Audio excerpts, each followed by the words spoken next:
Hello दोस्तों, मैं आशीष कुमार अपने YouTube channel Bihar GK tricks में आपका स्वागत करता हूं। आज हम लोग मध्यकालीन इतिहास के अंतर्गत तुगलक वंश के बारे में इस वीडियो में पढ़ेंगे।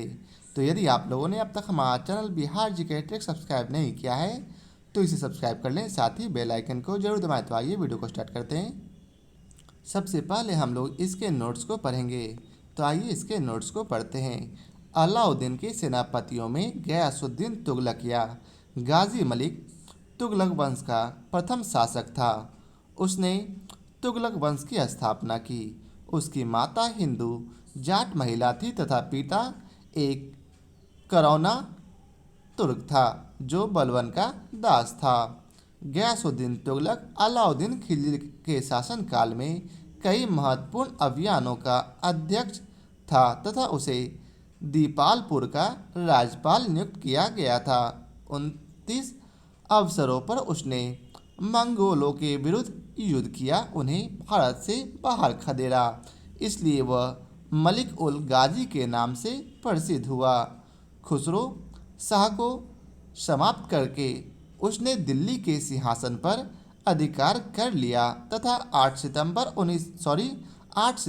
1320 ईस्वी को सुल्तान बना। इसका एक नाम गाजी बेग तुगलक या गाजी तुगलक भी था। इसी कारण इतिहास में उसके उत्तराधिकारियों को भी तुगलक पुकारा जाने लगा और उसका वंश तुगलक वंश कहलाया। गयासुद्दीन तुगलक के समय में लगान किसानों से पहले की तरह पैदावार का 1/5 से 1/3 भाग वसूल किया जाने लगा। आवश्यकता अनुसार अकाल की स्थिति में भूमि कर को माफ किया जा सकेगा। राजस्व वसूली में सरकारी कर्मचारियों को हिस्सा न देकर कर मुक्त जागीरें दी गई। गयासुद्दीन तुगलक के समय नस्ल एवं बटाई की प्रथा प्रचलन में रही। अलाउद्दीन के समय की कठोर दंड व्यवस्था समाप्त कर दी गई, परंतु कर न देने वालों, सरकारी धन की बेईमानी करने वालों और चोरों को कठोर दंड दिए गए। बरनी के अनुसार तुगलक शाह के न्याय से भेड़िए को भी इस बात का साहस नहीं होता था कि वह किसी भेड़ की ओर देखे। दिल्ली सल्तनत के सभी सुल्तानों में मोहम्मद बिन तुगलक, जिसका समय 1325 से 1351 था, सर्वाधिक विद्वान एवं शिक्षित शासक था। वह खगोल शास्त्र, गणित एवं आयु विज्ञान सहित अनेक विद्याओं में निपुण था। मोहम्मद बिन तुगलक ने कृषि की उन्नति के लिए एक नए विभाग दीवान अमीर एक कोह की स्थापना की।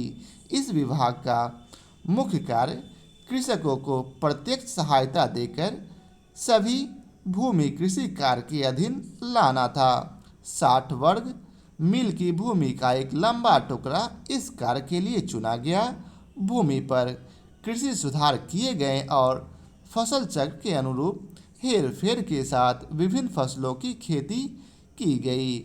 मोहम्मद तुगलक के प्रयासों में एक सबसे महत्वपूर्ण था राजधानी दिल्ली से दौलताबाद ले जाना। इब्न बतूता के अनुसार सुल्तान को दिल्ली के नागरिक असम्मानपूर्ण पत्र लिखते थे, इसलिए उन्हें दंड देने के लिए उसने देवगिरी को राजधानी बनाने का निर्णय लिया। डॉक्टर के निज़ामी के अनुसार सुल्तान कुतुबुद्दीन मुबारक खिलजी ने देवगिरी का नाम कुतुबाबाद रखा तथा मोहम्मद तुगलक ने दौलताबाद। देवगिरी को कुव्वत उल इस्लाम भी कहा गया था। आगे है, मोहम्मद बिन तुगलक ने अपने सिक्कों पर अल सुल्तान जिल्ली अल्लाह अर्थात सुल्तान ईश्वर की छाया है, ईश्वर सुल्तान का समर्थक है आदि वाक्य अंकित करवाया। मोहम्मद बिन तुगलक के द्वारा जारी स्वर्ण सिक्कों को इब्न बतूता द्वारा दिनार की संज्ञा दी गई थी। बरनी मोहम्मद तुगलक की 5 मुख्य योजनाओं का विशेष रूप से उल्लेख करता है। पहला है दोआब में कर की वृद्धि, दूसरा देवगिरी को राजधानी बनाना, तीसरा सांकेतिक मुद्रा जारी करना, चौथा खुरासान पर आक्रमण और 5वां है कराचील की ओर अभियान। इब्न बतूता, जिसका शासन काल 1333 से 1347 था, मोरक्को मूल का अफ्रीकी यात्री था। यह मोहम्मद बिन तुगलक के कार्यकाल में अर्थात 1325 से 51 के बीच में भारत आया था। मोहम्मद बिन तुगलक ने इसे दिल्ली का काजी नियुक्त किया था। बाद में 1342 ईस्वी में उसे सुल्तान का राजदूत बनाकर चीन भेजा गया। इब्न बतूता ने किताब उल रेहला नामक अपनी पुस्तक में अपनी यात्रा का विवरण प्रस्तुत किया है। सल्तनत काल में डाक व्यवस्था का विस्तृत विवरण हमें इब्न बतूता के यात्रा वृत्तांत द्वारा प्राप्त होता है।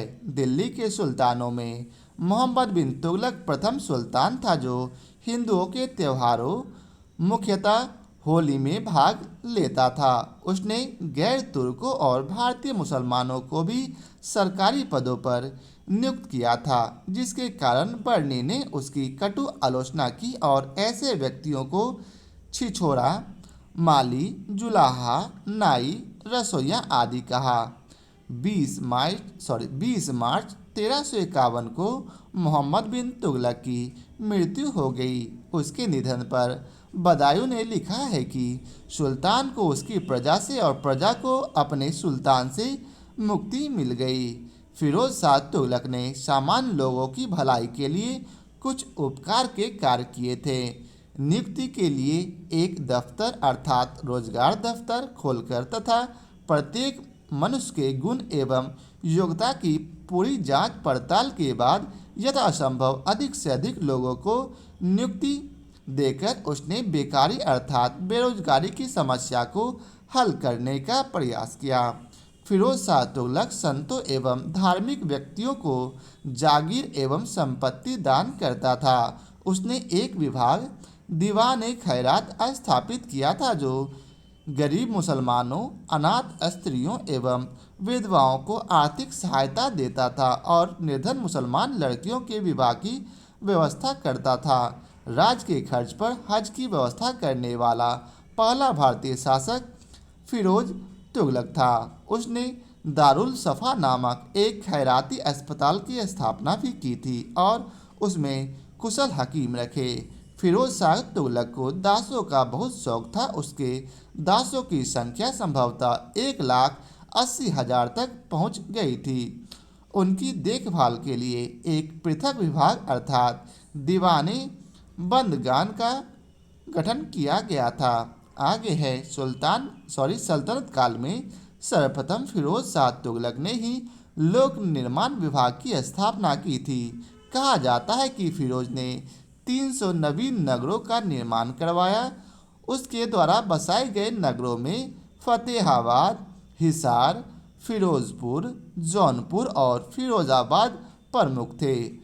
फरिश्ता के अनुसार फिरोज ने 40 मस्जिदें, 30 विद्यालय, 20 महल, 100 सराएं, 200 नगर, 100 अस्पताल, 5 मकबरे, 100 सार्वजनिक स्नानगृह, 10 स्तंभ और 150 पुलों का निर्माण कराया था। अपने बंगाल अभियान के दौरान उसने इकदला का नया नाम आज़ादपुर तथा पंडुआ का नया नाम फिरोजाबाद रखा। उसके राज का मुख्य वास्तुकार अर्थात आर्किटेक्ट मलिक गाजी सहना था। प्रत्येक भवन की योजना को उसके व्यय अनुमान के साथ दीवाने वजारत के सम्मुख रखा जाता था, तभी उस पर धन स्वीकार किया जा सकता था। आगे है फिरोज तुगलक का शासनकाल भारत में नहरों के सबसे बड़े जाल का निर्माण करने के कारण प्रसिद्ध रहा। सिंचाई की सुविधा के लिए उसने 5 बड़ी नहरों का निर्माण कराया था। पहला नहर 150 मील लंबी थी जो यमुना नदी का पानी हिसार तक ले जाती थी।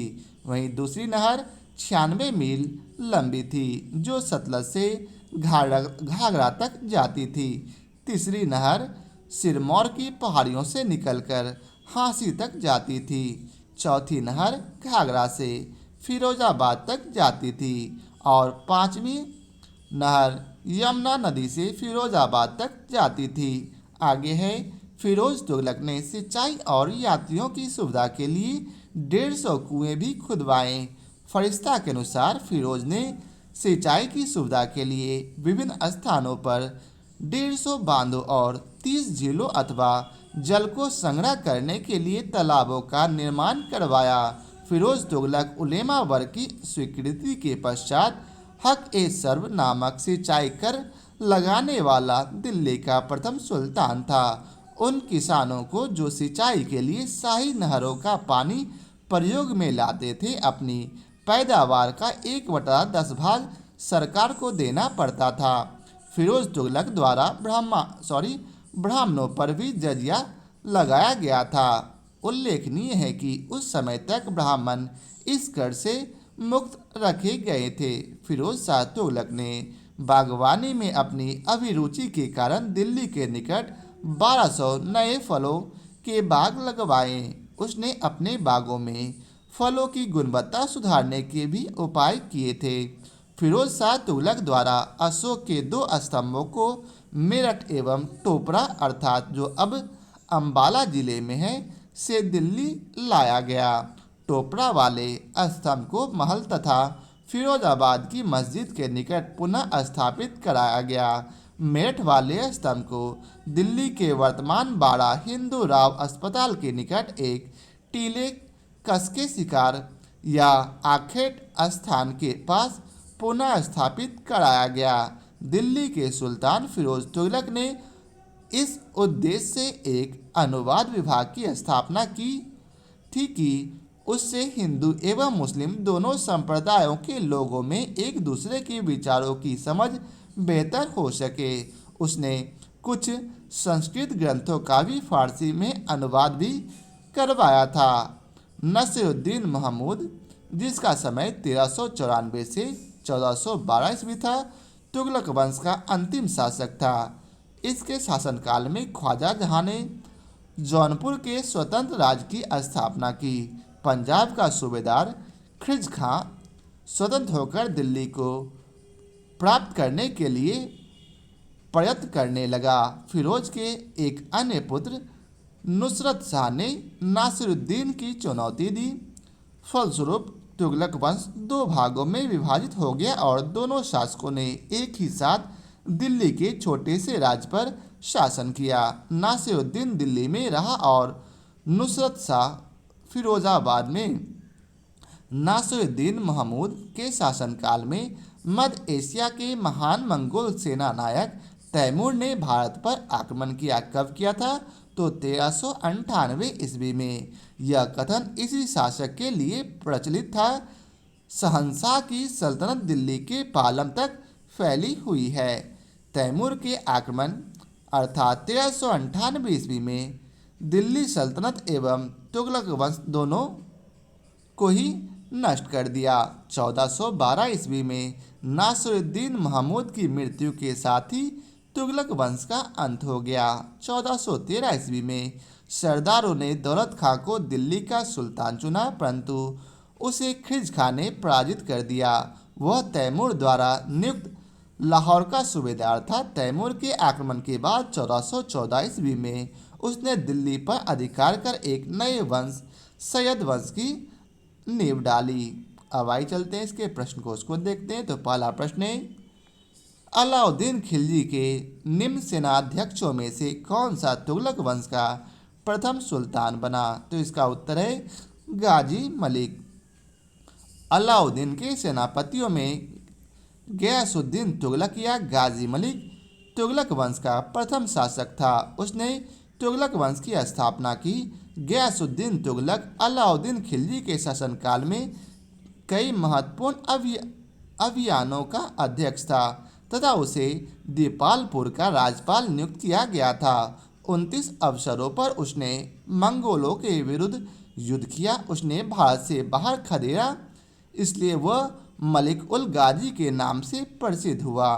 खुसरो शाह को समाप्त करके उसने दिल्ली के सिंहासन पर अधिकार कर लिया तथा 8 सितंबर 1320 ईस्वी को सुल्तान बना। इसका एक नाम गाजी बेग तुगलक या गाजी तुगलक भी था। इसी कारण इतिहास में उसके उत्तराधिकारियों को भी तुगलक पुकारा जाने लगा और उसका वंश तुगलक वंश कहलाया।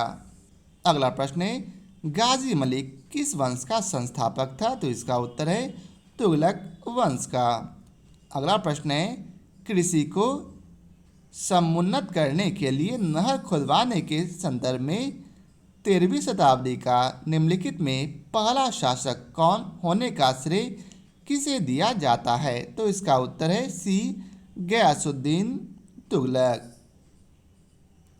तुगलक वंश की स्थापना गयासुद्दीन तुगलक ने की थी। गयासुद्दीन तुगलक के कृषकों की स्थिति में सुधार के लिए उनके प्रयास किए गए। उसने मुकद्दम तथा खूतों को उनके पुराने अधिकार लौटा दिए। गयासुद्दीन ने लगान निश्चित करने में बटाई का प्रयोग फिर से प्रारंभ कर दिया। ऋणों की वसूली को बंद करवा दिया। भू राजस्व की दर को 1/3 किया तथा सिंचाई के लिए नहरों का निर्माण करवाया।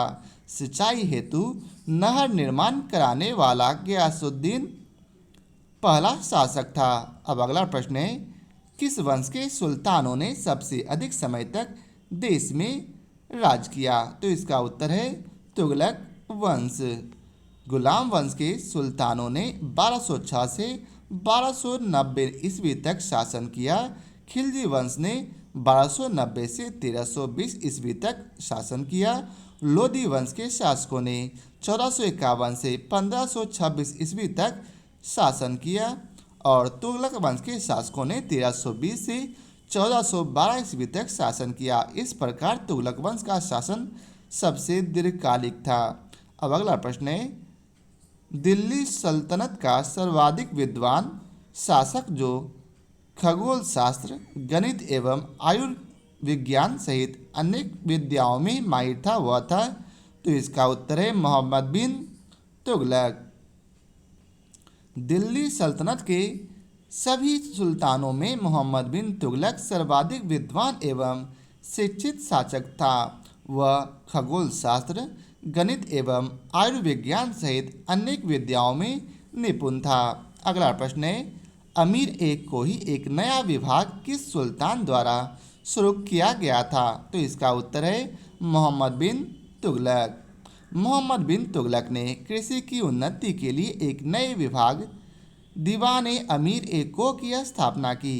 इस विभाग का मुख्य कार्य कृषकों को प्रत्यक्ष सहायता देकर अधिक भूमि कृषि कार्य के अधीन लाना था। 60 वर्ग मील की भूमि का एक लंबा टुकड़ा इस कार्य के लिए चुना गया। भूमि पर कृषि सुधार किए गए और फसल चक्र के अनुरूप हेर फेर के साथ विभिन्न फसलों की खेती की गई। अब अगला प्रश्न है, दिल्ली के किस सुल्तान ने एक पृथक कृषि विभाग की स्थापना की एवं फसल चक्र की योजना बनाई थी? तो इसका उत्तर है मोहम्मद बिन तुगलक। अगला प्रश्न है, दीवाने को ही किससे संबंधित है? तो इसका उत्तर है मोहम्मद तुगलक। अगला प्रश्न है, मोहम्मद बिन तुगलक अपनी राजधानी दिल्ली से लाया गया? तो इसका उत्तर है दौलताबाद। मोहम्मद तुगलक के प्रयोगों में एक सबसे महत्वपूर्ण था राजधानी दिल्ली से दौलताबाद अर्थात देवगिरी ले जाना। मोहम्मद तुगलक द्वारा राजधानी परिवर्तन के विभिन्न कारण बताए गए हैं। बर्नी के अनुसार साम्राज्य के केंद्र में होने के कारण देवगिरी को राजधानी बनाया गया था। अब अगला प्रश्न है, दिल्ली के दौलताबाद राजधानी के स्थानांतरण का आदेश दिया था किसने? तो इसका उत्तर है सुल्तान मोहम्मद बिन तुगलक ने। अगला प्रश्न है, भारत में सर्वाधिक सांकेतिक मुद्रा का प्रचलन किया था किसने? तो इसका उत्तर है डी अर्थात मोहम्मद बिन तुगलक।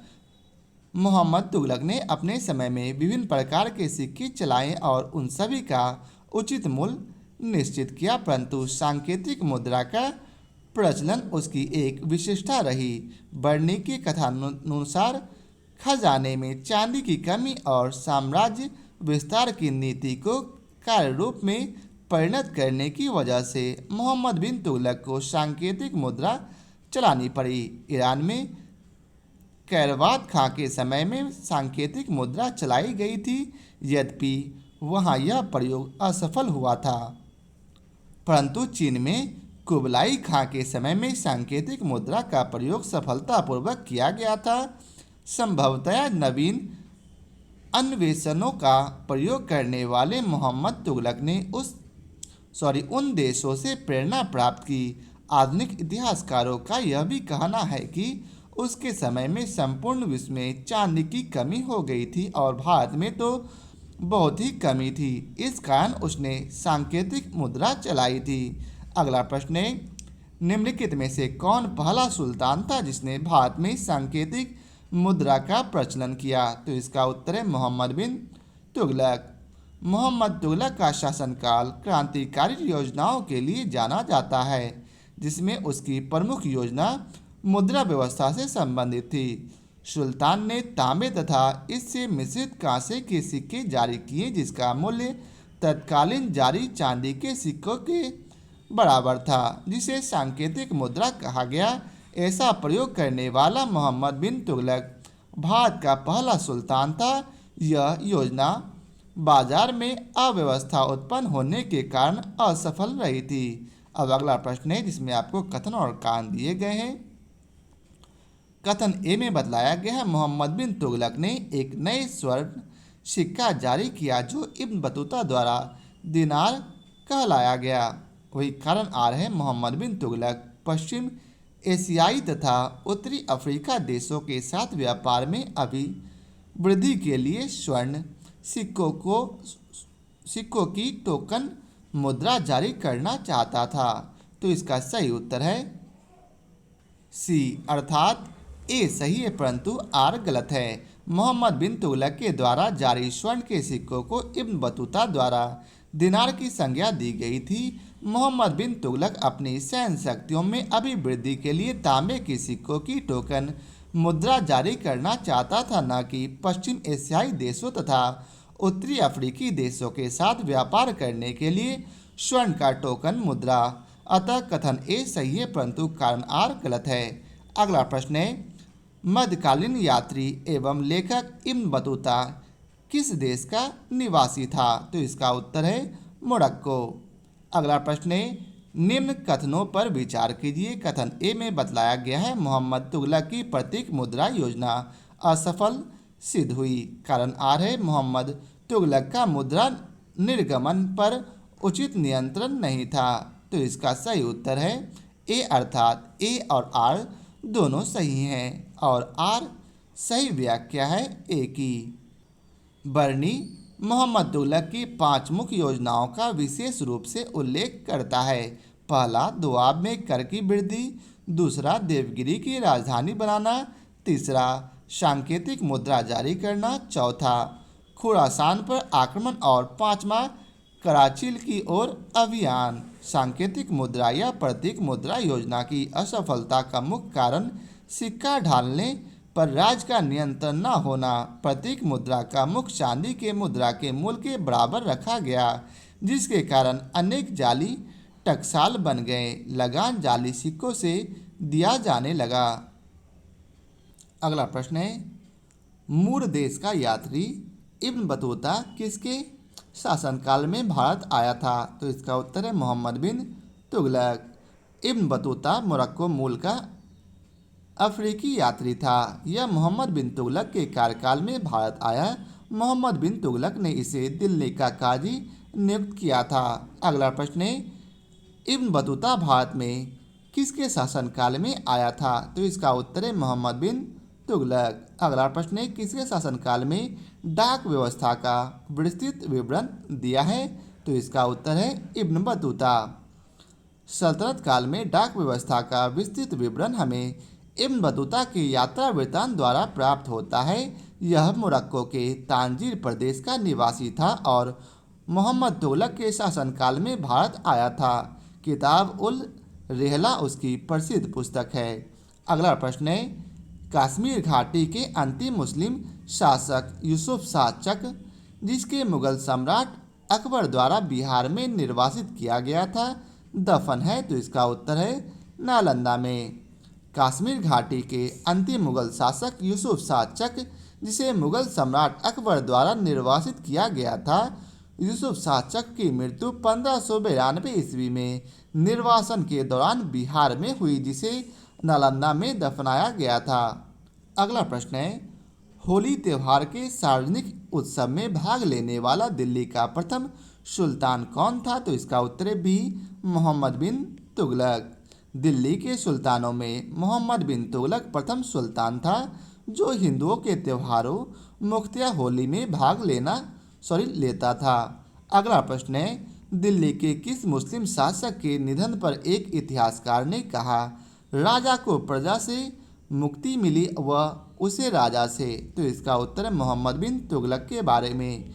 अब आइए चलते इसके विस्तार को पढ़ते हैं। मोहम्मद बिन तुगलक जब दौलताबाद में था तभी तागी के नेतृत्व में गुजरात में एक विद्रोह हुआ। सुल्तान स्वयं इस विद्रोह को दबाने के लिए गुजरात गया। तागी पराजित हुआ और भागकर सिंध चला गया। सुल्तान गुजरात में शांति व्यवस्था स्थापित कर त्यागी को समाप्त करने के लिए सिंध की ओर रवाना हुआ। मार्ग में ही सुल्तान बीमार पड़ा और ठट्टा के निकट 20 मार्च 1351 को उसकी मृत्यु हो गई। उसके निधन पर बदायूं ने लिखा है, सुल्तान को उसकी प्रजा से और प्रजा को अपने सुल्तान से मुक्ति मिल गई। अब अगला प्रश्न है, इतिहासकार बदायूं ने किसकी मृत्यु पर कहा था, सुल्तान को अपनी प्रजा से और प्रजा को सुल्तान से मुक्ति मिल गई? तो इसका उत्तर है मोहम्मद बिन तुगलक। अगला प्रश्न है, निम्नलिखित में से किस सुल्तान ने बेरोजगारों को रोजगार दिलवाया? तो इसका उत्तर है फिरोज तुगलक। फिरोज शाह तुगलक ने सामान्य लोगों की भलाई के लिए कुछ उपकार के कार्य किए। नियुक्ति के लिए एक दफ्तर अर्थात रोजगार दफ्तर खोलकर तथा प्रत्येक मनुष्य के गुण एवं योग्यता की पूरी जांच पड़ताल के बाद यथासंभव अधिक से अधिक लोगों को नियुक्ति देकर उसने बेकारी अर्थात बेरोजगारी की समस्या को हल करने का प्रयास किया। अब अगला प्रश्न है, बेरोजगारों के सहायतार्थ दिल्ली के निम्नलिखित सुल्तानों में से किसने रोजगार कार्यालय की स्थापना की? तो इसका उत्तर है फिरोज शाह तुगलक ने। अगला प्रश्न है, दिल्ली का सुल्तान जो दान दक्षिणा के बारे में काफ़ी ध्यान रखता था और इसके लिए एक विभाग दीवाने खैरात स्थापित किया, वह था? तो इसका उत्तर है फिरोज तुगलक। फिरोज शाह तुगलक संतों एवं धार्मिक व्यक्तियों को जागीर एवं संपत्ति दान करता था। उसने एक विभाग दीवाने खैरात स्थापित किया था जो गरीब मुसलमानों, अनाथ स्त्रियों एवं विधवाओं को आर्थिक सहायता देता था और निर्धन मुसलमान लड़कियों को विवाह की व्यवस्था करता था। अगला प्रश्न है, निम्नलिखित में से किस सुल्तान के दरबार में सबसे अधिक गुलाम थे? तो इसका उत्तर है फिरोज तुगलक। फिरोज शाह तुगलक को दासों का बहुत शौक था। उसने दासों की संख्या संभवतः 1,80,000 तक पहुंच गई थी। उनकी देखभाल के लिए एक पृथक विभाग दीवान ए बंदगान का गठन किया गया था। उन दासों की शिक्षा का पूर्ण ध्यान रखा जाता था। प्रत्येक दास को 10 से 100 टंके के बीच वेतन मिलता था तथा कभी कभी जागीरें भी मिलती थी। फिरोज का यह शौक राज्य के लिए हानिकारक सिद्ध हुआ। अगला प्रश्न है, मध्यकालीन भारतीय राजाओं के संदर्भ में निम्नलिखित में से कौन सा कथन सही है? तो इसका उत्तर है डी अर्थात फिरोज तुगलक ने गुलामों का एक अलग विभाग स्थापित किया था। पहला है, मंगोलों से मुकाबला करने के लिए बलबन ने एक सैन्य विभाग दीवाने अर्ज की स्थापना की थी। बलबन ने अपना सेना मंत्री इमाद उल मुल्क को बनाया था जो अत्यंत ईमानदार और परिश्रमी व्यक्ति था। बलबन ने उसे वजीर के आर्थिक नियंत्रण से मुक्त रखा ताकि उसे धन की कमी न हो। बलबन की सेना की अच्छी व्यवस्था का बहुत अधिक श्रेय इमाद उल मुल्क को है। दूसरा है, घोड़ों को दागने का प्रथा बलबन ने नहीं बल्कि अलाउद्दीन ने शुरू की थी। तीसरा है, मोहम्मद तुगलक के बाद उसका चचेरा भाई फिरोज तुगलक गद्दी पर बैठा था। और चौथा है, फिरोज शाह तुगलक ने गुलामों के लिए एक अलग विभाग दीवाने बंदगान की स्थापना की। फिरोज दासों का बहुत शौकीन था, अतः विकल्प डी सही उत्तर है। अब अगला प्रश्न है, सर्वप्रथम लोक निर्माण विभाग की स्थापना की थी? तो इसका उत्तर है फिरोज तुगलक ने। सल्तनत काल में सर्वप्रथम फिरोज शाह तुगलक ने ही लोक निर्माण विभाग की स्थापना की थी। कहा जाता है कि फिरोज ने 300 नवीन नगरों का निर्माण करवाया। उसके द्वारा बसाए नगरों में फतेहाबाद, हिसार, फिरोजपुर, जौनपुर और फिरोजाबाद प्रमुख था। अपने बंगाल अभियान के दौरान उसने इकदला का नया नाम आज़ादपुर तथा पंडुआ का नया नाम फिरोजाबाद रखा। उसके राज का मुख्य वास्तुकार मलिक गाजी सहना था। प्रत्येक भवन की योजना को उसके व्यय अनुमान के साथ दीवाने विराजत के सम्मुख रखा जाता था, तभी उस पर धन स्वीकार किया जा सकता था। अगला प्रश्न है, दिल्ली का जो सुल्तान भारत में नहरों के सबसे बड़े जाल का निर्माण करने के लिए प्रसिद्ध है वह है? तो इसका उत्तर है फिरोज शाह तुगलक। अगला प्रश्न है, दिल्ली के किस सुल्तान ने सबसे ज़्यादा नहरों का निर्माण किया था? तो इसका उत्तर है फिरोज शाह तुगलक। अगला प्रश्न है, हक ए सर्व अथवा सिंचाई कर लगाने वाला दिल्ली का सबसे प्रथम सुल्तान कौन था? तो इसका उत्तर है डी फिरोज तुगलक। अगला प्रश्न है, दिल्ली के किस सुल्तान ने ब्राह्मणों पर भी जजिया कर लगाया था? तो इसका उत्तर है फिरोज तुगलक ने। फिरोज तुगलक द्वारा ब्राह्मणों पर भी जजिया लगाया गया था। उल्लेखनीय है कि उस समय तक ब्राह्मण इस कर से मुक्त रखे गए थे।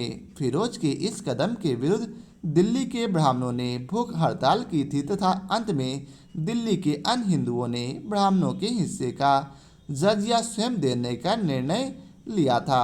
अगला प्रश्न है, निम्नलिखित में से किस सुल्तान ने फलों की गुणवत्ता सुधारने के लिए उपाय किए? तो इसका उत्तर है फिरोज तुगलक। फिरोज शाह तुगलक ने बागवानी में अपनी अभिरुचि के कारण दिल्ली के निकट 1200 नए फलों के बाग लगाए तथा उसने अपने बागों में फलों की गुणवत्ता सुधारने के भी उपाय किए थे। अगला प्रश्न है, टोपरा तथा मेरठ से 2 अशोक स्तंभ लेख दिल्ली कौन लाया था? तो इसका उत्तर है फिरोज शाह तुगलक। फिरोज शाह तुगलक की विशेषता यह थी कि उसने अपने पूर्ववर्ती राजाओं और कुलीन पुरुषों के भवनों की मरम्मत करवाने एवं उन्हें पुनर्निर्मित कराने का बहुत ध्यान दिया। उसने अपने निर्माण से भी अधिक महत्वपूर्ण उन भवनों को पुनः स्थापित करने में दिया। उनके द्वारा अशोक के 2 स्तंभों को मेरठ एवं टोपरा से दिल्ली लाया गया। टोपरा वाले स्तंभ को महल तथा फिरोजाबाद की मस्जिद के निकट पुनः स्थापित कराया गया। मेरठ वाले स्तंभ को दिल्ली के वर्तमान बड़ा हिंदूराव अस्पताल के निकट एक टीले कसके शिकार या आखेट स्थान के पास पुनः स्थापित कराया गया था। अगला प्रश्न है, दिल्ली का कौन सा सुल्तान अशोक स्तंभ को दिल्ली लाया था? तो इसका उत्तर है फिरोज शाह तुगलक। अगला प्रश्न है, दिल्ली के किस सुल्तान ने इस उद्देश्य से एक अनुवाद विभाग की स्थापना की उससे दोनों संप्रदायों के लोगों में एक दूसरे के विचारों की समझ बेहतर हो सके? तो इसका उत्तर है फिरोज तुगलक।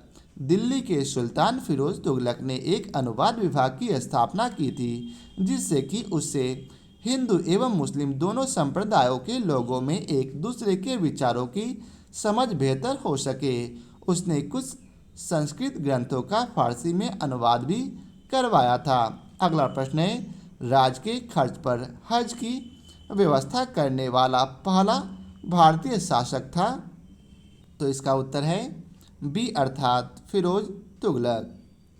राज के खर्च पर हज की व्यवस्था करने वाला पहला भारतीय शासक फिरोज तुगलक था। उसने दारुल सफ़ा नामक एक खैराती अस्पताल की स्थापना भी की और उसमें कुशल हकीम रखे। अगला प्रश्न है, फिरोज तुगलक द्वारा स्थापित दारुल सफ़ा क्या था? तो इसका उत्तर है एक खैराती अस्पताल। अगला प्रश्न है, दिल्ली सल्तनत के तुगलक राजवंश का अंतिम शासक निम्नलिखित में से कौन था? तो इसका उत्तर है नासिर उद दीन महमूद। नासिर उद दीन महमूद तुगलक वंश का अंतिम शासक था। इसके शासनकाल में ख्वाजा जहां ने जौनपुर के स्वतंत्र राज्य की स्थापना की।